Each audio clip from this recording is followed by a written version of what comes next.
point of interest in the 2019 World Championship playing stages would be Syndra, the mid laner, being played in the bot lane, with the champion as a whole being picked 8 times and banned 11 times.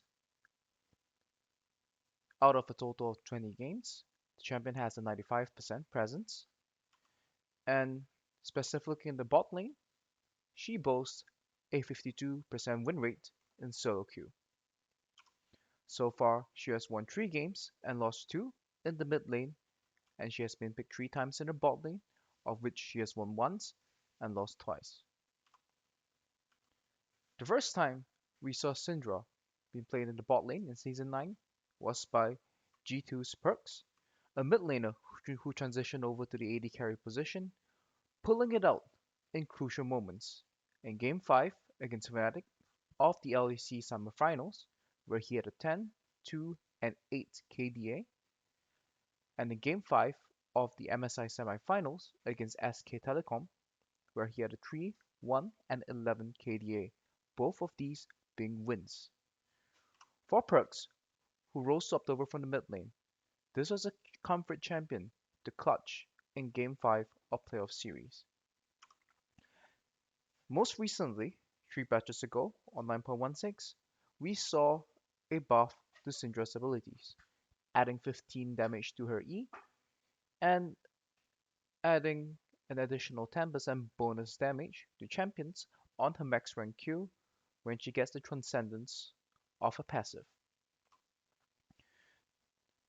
The tournament that saw play on that patch was the EU Masters, in which she had a 73.8% presence, where she was banned 14 times, picked 17 times, and sent to the bot lane in 10 out of the 17 games.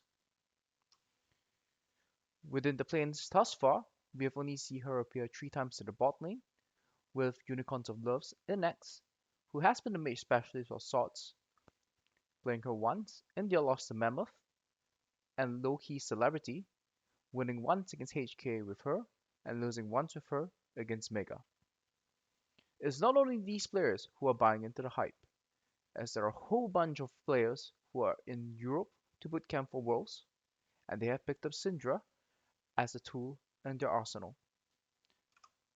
Notably, no Korean or Chinese AD carries have picked up Syndra yet within their repertoire.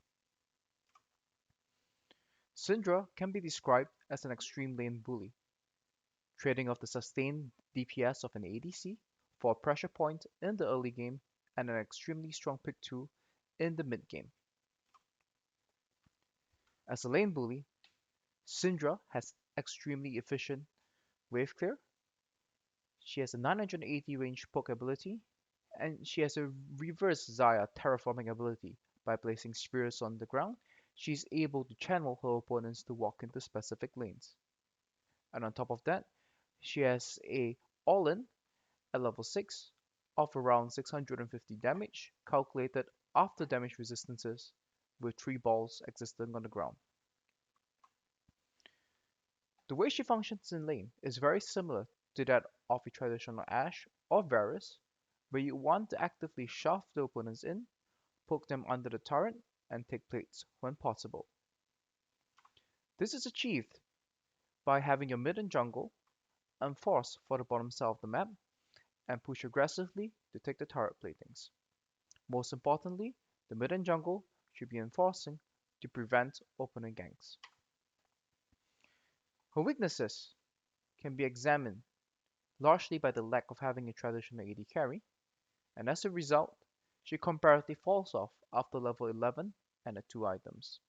As she lacks the sustained teamfight damage, she does Baron Nashor rather slowly, and can result in team compositions where the team has excessive AP damage, and due to her not being an AD champion, the team might lack sieging ability.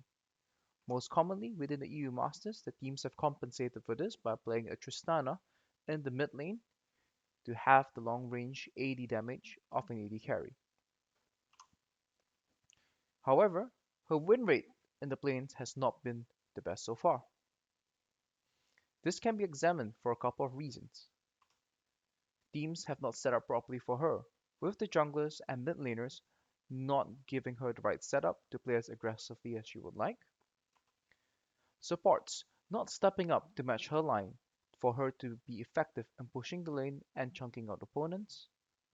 And teams taking bad fights where instead of picking a target off and disengaging, they extend the fights, resulting in them losing the DPS fights against opponents who are traditional AD carries.